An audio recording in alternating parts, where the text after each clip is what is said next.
Boa noite a todos os meus irmãos. Fico contente de estar aqui com vocês nesse ambiente virtual, partilhando um pouquinho sobre essa pastoral tão importante e, ao mesmo tempo, tão desafiadora, que é a nossa pastoral, a pastoral dos padres, a pastoral dos presbíteros.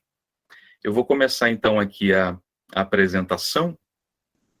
Então, a primeira coisa que a gente pode falar sobre essa pastoral é que não há nada de novo, né? Ela é uma pastoral muito importante da igreja, nova, mas uma pastoral que precisa ter a cara dos nossos cleros. A pastoral presbiteral não é alguma coisa que tem que ser formatada engessadamente. O que deu certo aqui em Niterói vai poder ser reproduzido em Barretos, vai poder ser reproduzido em Bauru, na cidade de São Paulo, talvez, mas nem sempre. Então, cada realidade precisa ser descoberta. Por isso, queria apresentar essas três expressões, primeiramente.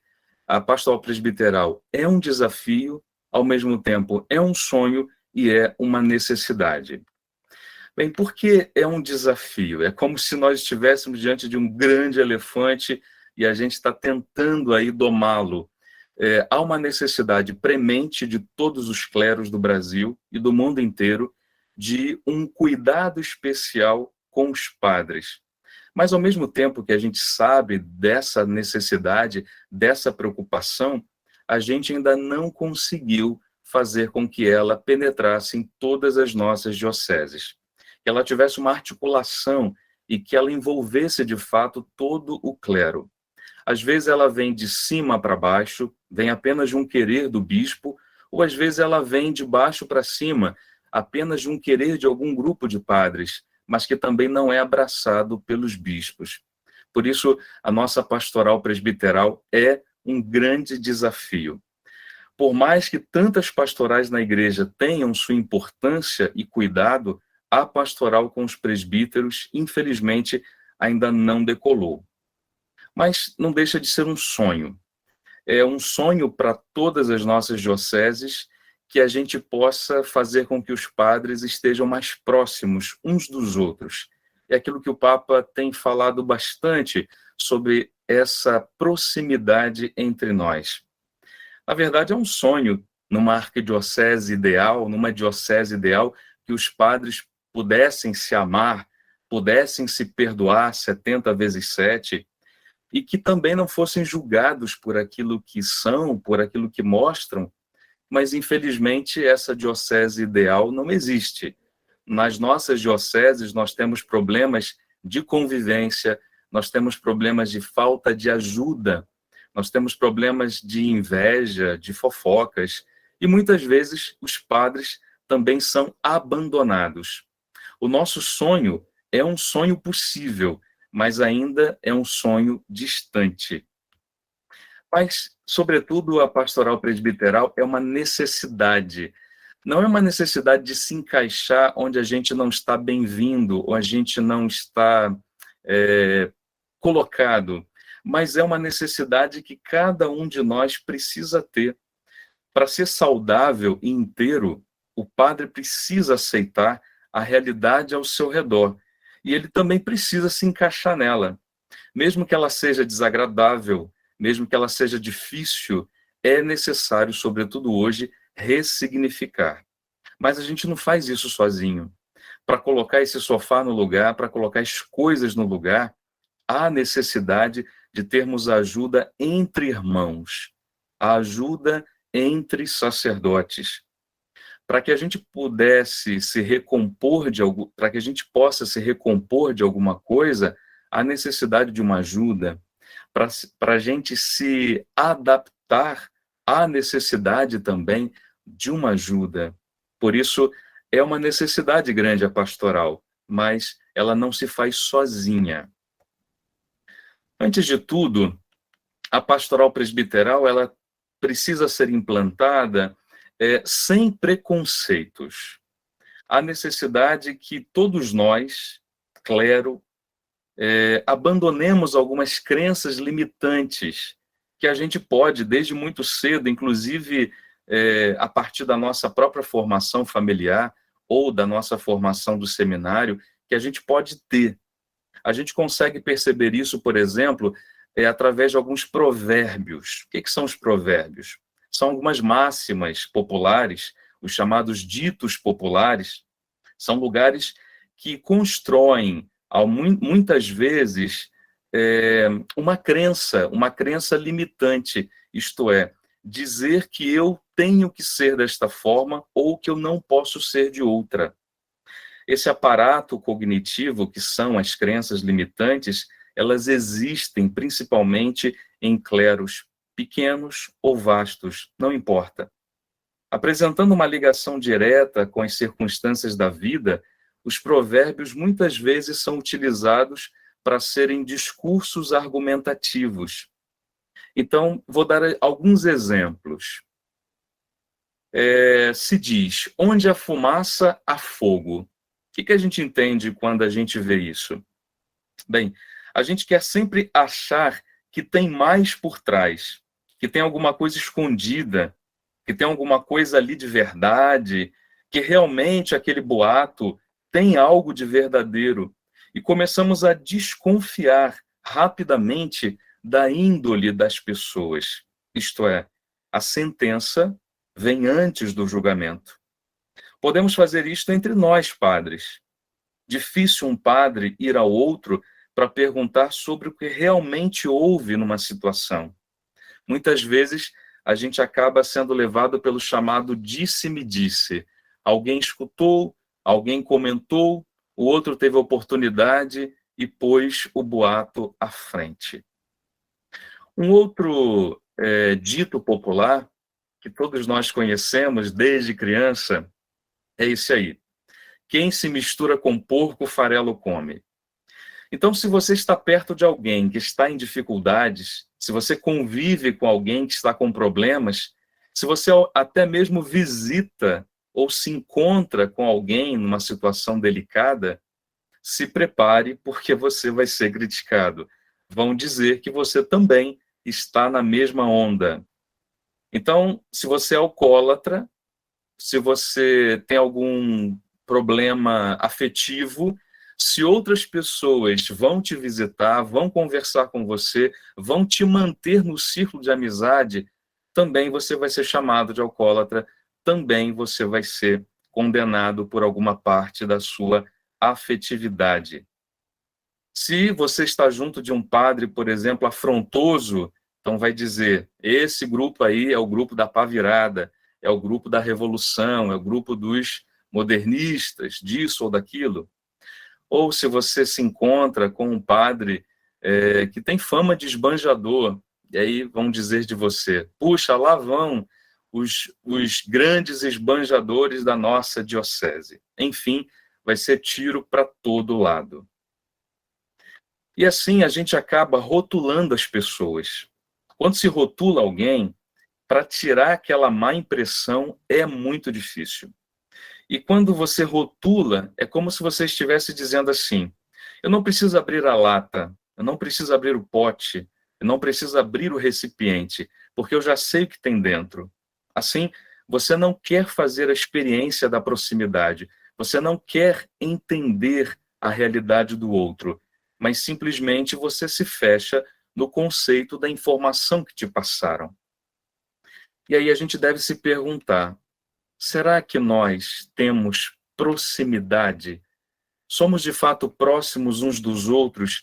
A gente pode chegar perto do outro e tocar a emoção, tocar o coração do outro? A gente sabe que a nossa pele tem várias camadas, né? E a pele, a parte mais externa, a epiderme. E às vezes a gente também tem relações epidérmicas, isto é, superficiais. Para superarmos esse preconceito, o julgamento para com o outro, é importante que a gente se torne próximo. Infelizmente, a maioria de nós não tem um relacionamento próximo, mas apenas epidérmico. A gente não aprofunda o conhecimento, nem a relação, e ela torna-se superficial e rápida. É um pouco a influência da sociedade também, dominada pelo relógio. Nós temos tantos compromissos, temos trânsito, temos trabalho, estudo, temos encontros, e tudo é rigorosamente cronometrado pelo tempo. Somos, muitas vezes, oprimidos pela ditadura do tempo presente, que nos rouba a sensibilidade e a delicadeza. Tudo é fast, tudo é rápido, e a gente também acaba não tendo tempo para nós, nem tendo tempo para os amigos, nem tendo tempo para sermos próximos. Mas devemos nos perguntar: qual o caminho para a construção de uma fraternidade sacerdotal?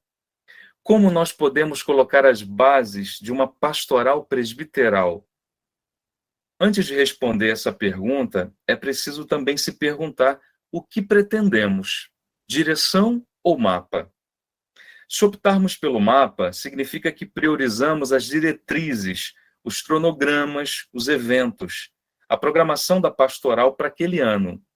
Isso não está errado, mas é uma visão. Mas se nos decidimos pela direção, isto é, isso nos levará a um processo de construção. Cada diocese, cada pastoral presbiteral, cada região de pastoral vai reconhecer as suas necessidades, os seus problemas, os seus desafios, e vai estabelecer também suas metas e o seu cronograma de ação. A gente vai perceber, então, que a pastoral presbiteral não é apenas elencar tópicos de ação, preparar atividades entre o clero, mas diminuir a distância entre os padres. Aí sim, aquela formação, aquele churrasco, aquele passeio vai agregar valor. Mas para que uma pastoral presbiteral? Há necessidade mesmo de uma pastoral? Será que não é mais uma pastoral para a gente se preocupar, para a gente se cansar? Bem, a pastoral presbiteral, ela deseja aumentar essa proximidade com o padre e, ao mesmo tempo, humanizar esse super-herói ferido e cuidar dele. E são muitas as feridas. A ferida da solidão, a ferida do cansaço, a ferida do sofrimento, a ferida da não aceitação. Tudo isso mostra a fragilidade que trazemos. Somos homens do tesouro, mas trazidos em vasos de argila. E eu lembro aqui de uma experiência que eu tive quando fiz um retiro em Itaici, aí onde o Fausto está, onde eu fiz uma parte de ateliê de meter a mão na massa, de pegar uma argila e começar a modelar. E eu comecei a modelar um coração, o Sagrado Coração de Jesus. E qual não foi minha surpresa que quando estava quase secando, a peça começou a trincar, começou a ficar com várias rachaduras, e aí eu estava tentando alisar, colocava água e molhava a peça para poder tentar modelar de novo e tirar aquelas rachaduras. E aí a professora, a assessora, chegou perto de mim e disse assim: padre, para com isso. Aí eu, o que aconteceu? O senhor está tirando aquilo que é próprio dessa peça. Essas rachaduras acontecem também na nossa vida. Elas fazem parte da nossa vida. Não há como esconder. Elas vão fazer parte da nossa história. E isso foi muito bonito porque eu entendi que certas rachaduras que eu passei e passo e ainda vou passar, elas fazem parte também do meu ser sacerdotal, do meu ser frágil. Mas isso não tira a minha identidade sacerdotal, não machuca a identidade do Cristo Bom Pastor. Para favorecermos essa pastoral presbiteral efetiva, para a gente construir essa fraternidade sacerdotal, será necessário que a gente se dispa de qualquer tipo de preconceito, de qualquer tipo de encobrimento, de camuflagem. Não podemos mais fingir que não existem problemas. Não podemos mais deixá-los passar. Porque se camuflamos os problemas, eles tendem a voltar. Não dá mais para serem colocadas coisas para debaixo do tapete da igreja e achar que está tudo bom, que está tudo certo. Não está. No ano passado, só no ano passado, 12 dos nossos irmãos vieram a óbito por suicídio. Um por mês. A gente não pode fingir que a gente não está vendo isso, que a gente não está vendo que alguma coisa tem que ser feita. Mas não se pode mais trabalhar os sintomas sem esquecer as causas. Não é simplesmente trocar de paróquia, trocar de função, mas ajudar o irmão na reconstrução do seu ser. A outra coisa que a gente precisa modificar para um estabelecimento de uma pastoral presbiteral sadia é a retirada da ideia de um Deus punitivo, a ideia de uma igreja punitiva, de um bispo punitivo, a ideia de um papa punitivo. Nós precisamos reelaborar esses conceitos e conteúdos. Quando um irmão cair ou errar, não é para se jogar, não é para jogá-lo fora, não é para dizer que ele não presta mais, mas perceber que ele foi frágil e tomá-lo e tentar levantá-lo, redimi-lo, ajudá-lo no processo de cura. Assim como Deus acolhe, perdoa, salva e cura a todos nós. Então nós precisamos também mudar o modo como nós pensamos Deus, porque também é o modo como nós exercemos a caridade junto do clero. Somos discípulos do Deus justiceiro ou do Deus amor. Nós somos também aqueles que metralham os outros, que querem colocar os outros no paredão. São muitos os padres. Quem é o homem por trás dessa veste? É o homem como todo homem. Todos os bispos sabem exatamente que quando um padre está sendo ordenado, quem está ali recebendo o sacramento da ordem é um ser humano. Não tem um santo ali ordenado.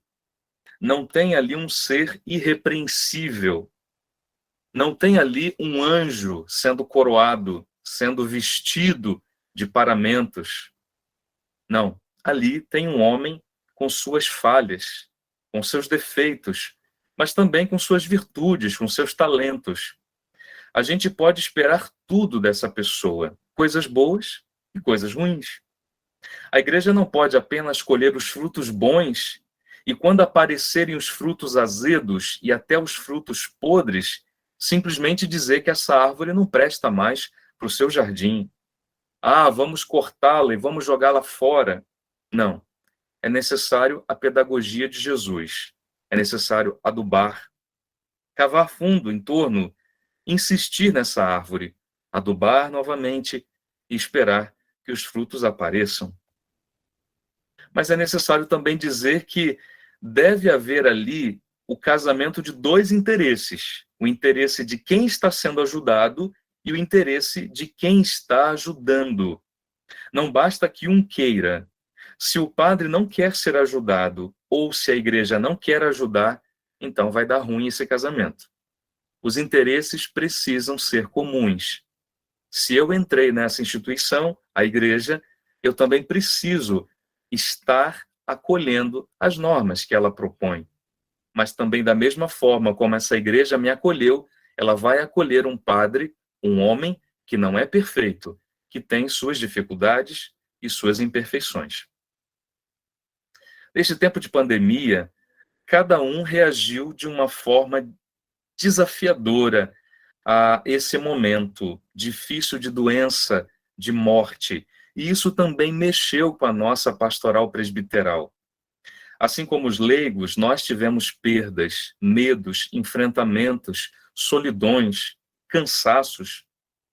Sem querer esvaziar o tema ou apontar de forma definitiva a questão ou atribuir rótulos, que eu mesmo disse que a gente não pode colocar, eu gostaria de apresentar 4 realidades sacerdotais desse pós-pandemia e que pode também nos ajudar a trabalhar com os padres na nossa pastoral.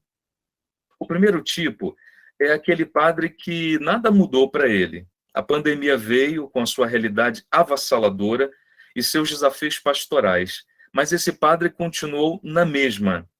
Ele quer continuar a fazer a sua pastoral do mesmo modo e não consegue se realinhar com as novas perspectivas, tentando, sem sucesso, utilizar os mesmos métodos, a mesma linguagem.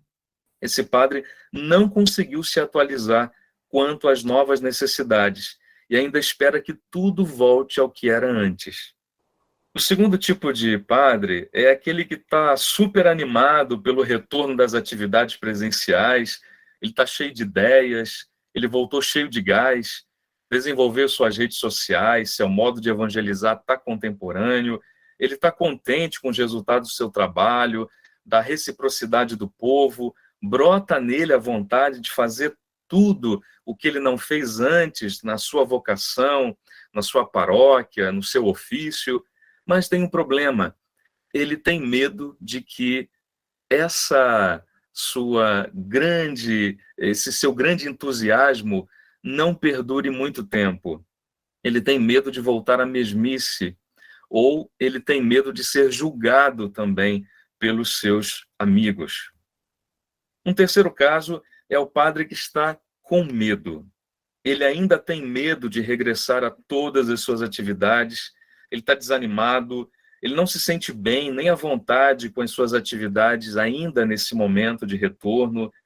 Ele esteve numa redoma nesses meses, nesses 2 anos, e tudo isso lhe causou um estresse emocional imenso. Agora ele precisa enfrentar uma pastoral áspera, encontrar com pessoas que até lhe fizeram sofrer, e tentar trazer as pessoas de volta para a igreja, que é algo muito difícil também, que está acontecendo hoje em dia. O medo tem paralisado esse padre. Ele não quer voltar aos problemas. Ele sabe o que fazer pastoralmente, mas ele não sabe se vai ter êxito. As coletas da sua igreja ainda não voltaram, o dízimo ainda não voltou, as contas continuam a subir, tudo isso incomoda a esse padre. E ele está certo de que ele não vai conseguir sozinho vencer essa crise. E é isso que dificulta a sua vida nesse momento. O quarto tipo desta realidade é o padre que está realmente já doente. Emerge dessa pandemia um padre completamente machucado, desestruturado psicologicamente e até fisicamente. Ele está devastado, ele está acima do peso, ele está emocionalmente machucado, ele ou emagreceu também muito, pode ser, ele desenvolveu algumas síndromes, ele teve crises de pânico, de ansiedade, ele passou talvez por um quadro de depressão, talvez ele deva até mesmo ter tentado suicídio, ou teve pensamentos suicidas, ou pensamentos de morte. É um padre que está bastante fragilizado e que chegou até a duvidar da presença de Deus ou duvidou da bondade do Senhor. Esse padre se sente extremamente solitário, abandonado, esquecido, sem forças para nada. Ele não quer também fazer fraternidade, ele não quer voltar aos grupos, ele não quer ser encontrado. Ele está prostrado, não se sente nem amado e também nem valorizado. Realmente, ele precisa de uma ajuda terapêutica e pastoral bastante enfática. E a nossa pastoral presbiteral, que trabalho vai ser feito para esses padres, para essas novas realidades sacerdotais que emergem da pandemia? Bem, como falamos anteriormente, não se trata apenas de desenvolver projetos, mas caberá à pastoral promover espaços de fraternidade e partilha, diminuindo as distâncias e as diferenças. A amizade, o querer bem, a disponibilidade para ajudar ao outro devem ser os motes dessa nossa pastoral. E quem faz parte dela? Todos os presbíteros com seus bispos. Não é uma obra de grupo, nem uma iniciativa que deve brotar somente da equipe da pastoral. Mas quais seriam as atividades da pastoral presbiteral? O que a gente pode apresentar para algumas motivações nossas. Bem, além de promover o cuidado, tanto pessoal quanto como presbitério, a pastoral presbiteral poderá desenvolver atividades de estudo, de oração, de lazer, de esportes. O curso da Congregação para o Clero apresentou que essas atividades deverão ser feitas na medida do possível por faixas etárias, respeitando a pedagogia das idades. Aqui em Niterói, por exemplo, a gente desenvolveu o recolhimento quaresmal para presbíteros, oficinas diversas, passeio anual do clero e o curso anual de atualização, além dos já tradicionais dias de oração e santificação e também o retiro do clero. Experiências de grupos, de convívio, também são bastante importantes.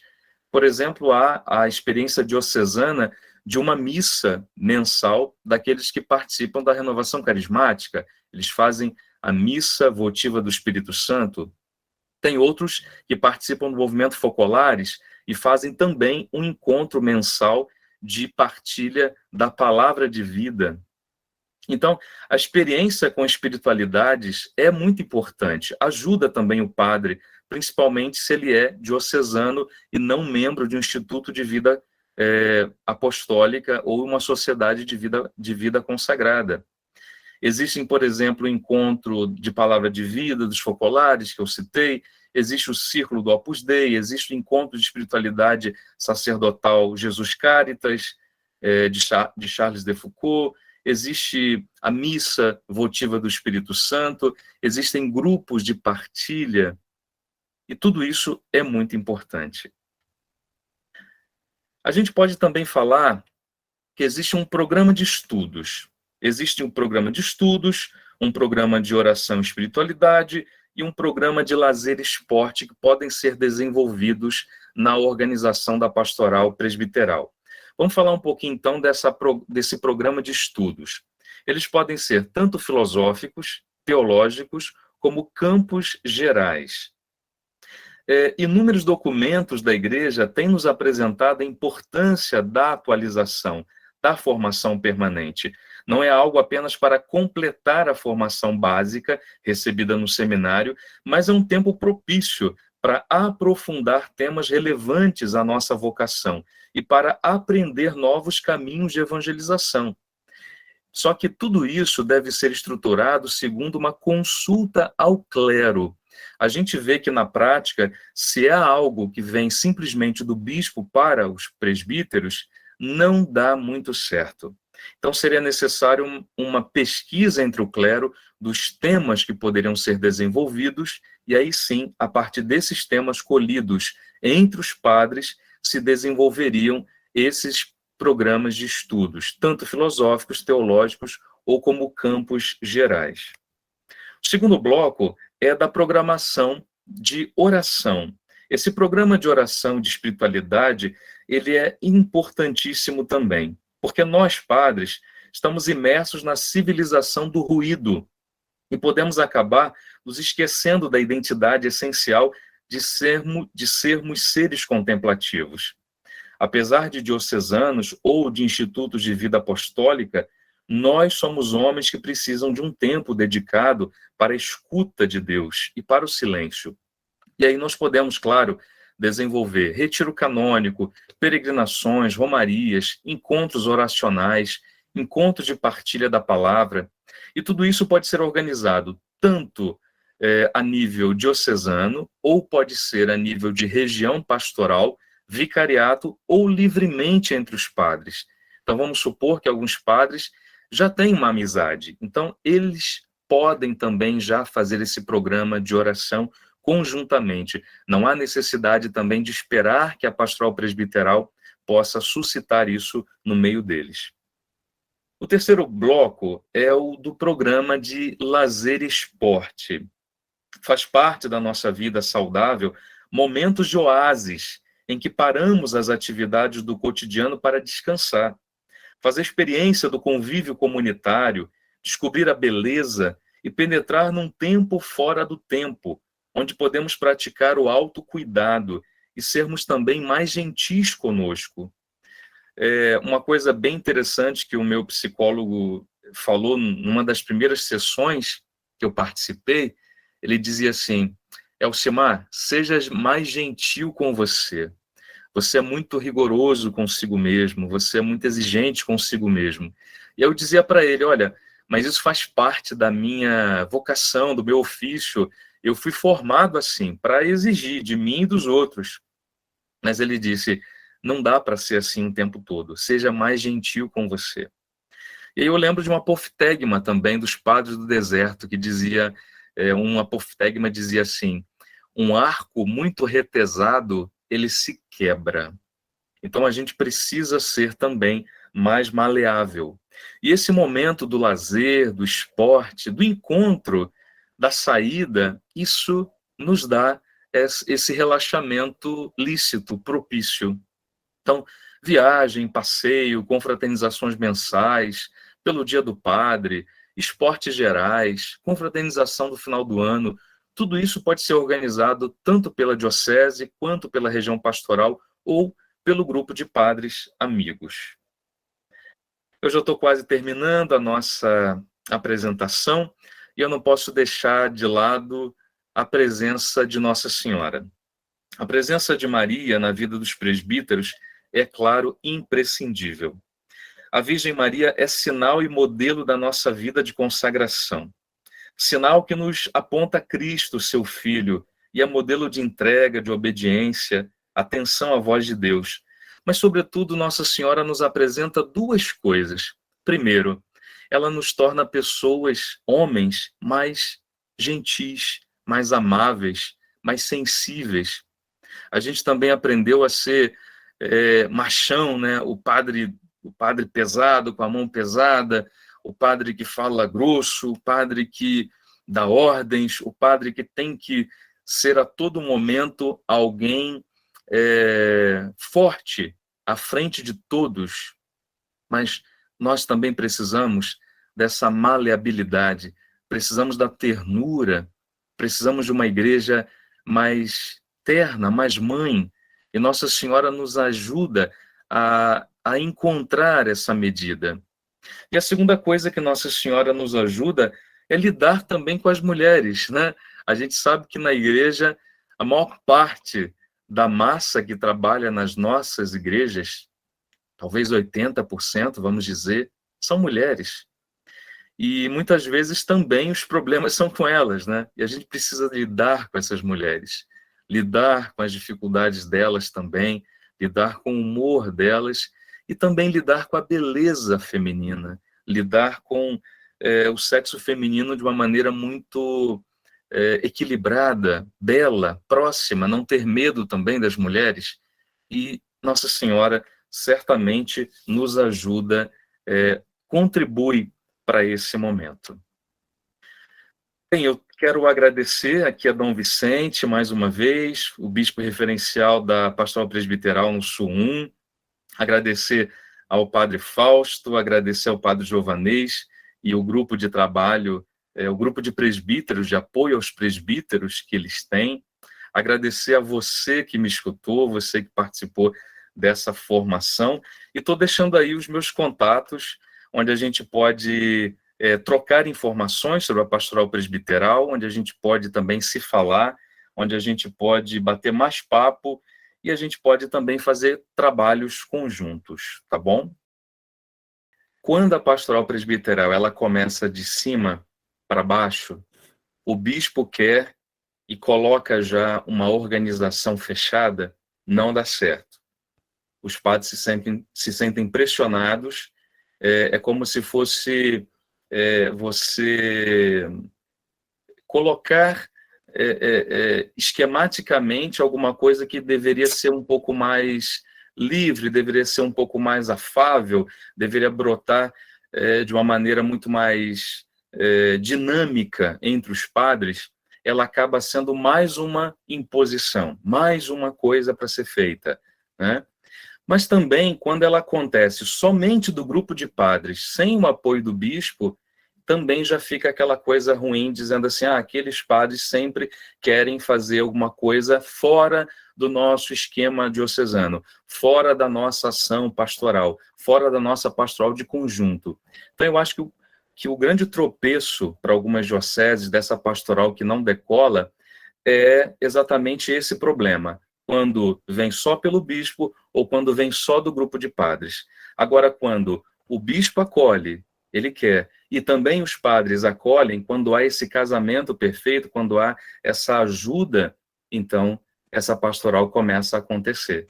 Tem o apoio do bispo e tem o viço, a vontade dos padres de fazerem a pastoral para eles mesmos. Eu acho que esse é uma grande barreira que tem que ser rompida. Por isso que eu falei que é mais uma questão de acolhida do bispo, mas essa pastoral ela começa lá conosco. Foi o início da minha apresentação, inclusive. Eu fazia a pergunta, nós somos próximos ou não, né?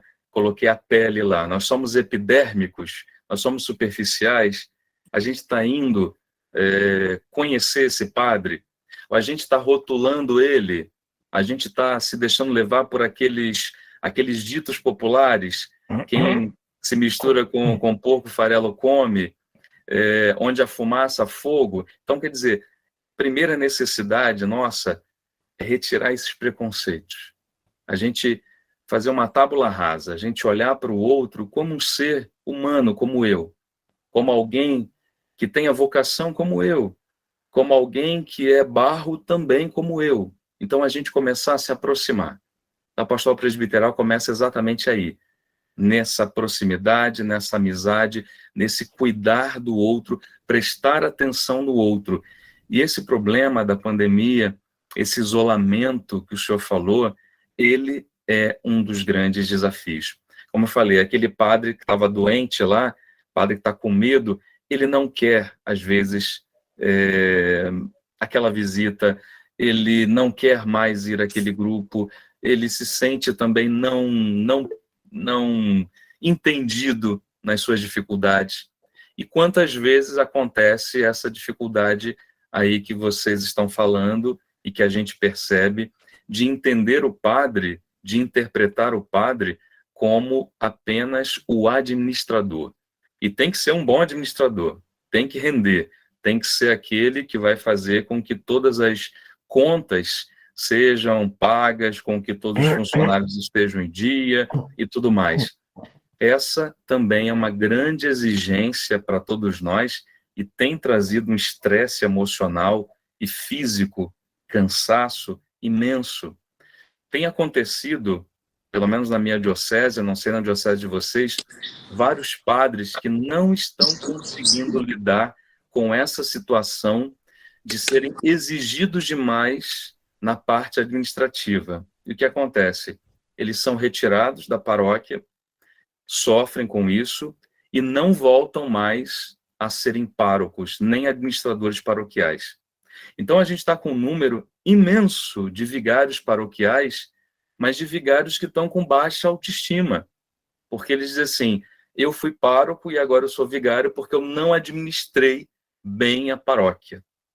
E aí nós estamos lidando com padres que estão feridos no seu emocional, que foram colocados rejeitados, e que muitas vezes, também pelo próprio clero, é taxado. Ah, aquele dali roubou a paróquia, aquele dali fez merda, desculpa a expressão, aquele dali fez isso, fez aquilo, aquele dali... Como a gente precisa mudar, né? Essa é uma questão dificílima, que a gente precisa muita conversa, muita compaixão. Eu lembro aqui também de uma coisa que aconteceu comigo quando eu assumi a primeira paróquia como administrador paroquial. Eu tinha apenas 27 anos e eu não sabia nada de administração. É difícil a gente fazer na prática, né? E eu estava tendo dificuldade para pagar as contas da paróquia e tudo mais. E um padre mais velho percebeu que eu estava com alguma dificuldade, e ele foi lá e se ofereceu para ajudar, para me ensinar, e enquanto ele me ensinava, a paróquia dele ajudou a minha paróquia financeiramente a pagar as contas. Eu nunca esqueço isso. Esse padre está vivo até hoje, é um padre polonês, está velhinho, e como aquele exemplo sacerdotal me ajudou a agradecer, a perceber que tem padres assim que são muito próximos e querem o bem uns dos outros. Então, eu sou muito grato por aquele padre mais experiente que me ajudou no início da minha vida sacerdotal. A pastoral presbiteral, ela precisa começar no seminário, né? Não adianta a gente pensar pastoral presbiteral apenas a partir da ordenação sacerdotal. É alguma coisa que a gente precisa trabalhar já dentro do seminário, todas essas questões. A questão previdenciária, a questão administrativa, a questão formativa, enfim. Só que a gente precisa também dessa ponte com os reitores, e nem sempre é fácil, né? Nós temos uma experiência aqui na diocese de autoajuda, que é o seguinte: a gente tem um fundo do clero, onde mensalmente todos são convidados a entregarem uma espécie de dízimo, que atualmente é de R$ 200. E essa contribuição, esse fundo do clero, não é mexida pela arquidiocese, é cuidada, mas não é mexida. E ela serve exatamente para esses momentos. Então, por exemplo, uma paróquia mais necessitada, ou uma quase paróquia, está em processo. Então, a côngrua do padre, do presbítero, se a paróquia não consegue pagar, é retirada do fundo do clero. Quando um padre vai fazer uma cirurgia e não está coberta pelo plano de saúde, então é tirado desse fundo do clero. Um padre vai fazer missão, mal ou bem, tem dado certo. Então, essa é uma experiência interessante de partilha. Então, por exemplo, essa manutenção do clero. Nós tivemos que mudar o estatuto econômico do clero, porque havia padres que ganhavam muito pouco e padres que ganhavam muito. Então, enquanto tinha padres que ganhavam um salário mínimo, havia padres que ganhavam 5 salários mínimos. Então, houve uma adequação de piso e de teto e chegou-se, então, a um patamar para todos os padres da diocese. Então, em consciência agora, dentro do Estatuto do Clero, se deve receber aquilo igualmente, tanto para os padres vigários quanto os padres párocos. Há uma diferença salarial. Quando esse padre vai exercer um trabalho a mais na diocese, ele vai ser vigário-geral, ele vai ser chanceler, ele vai ser vigário episcopal, ele vai ser vigário judicial, ele ganha meio salário a mais. Só que se pede que ele dê alguma coisa desse meio salário para o Seminário São José. Um abraço grande e obrigado, boa noite a todos.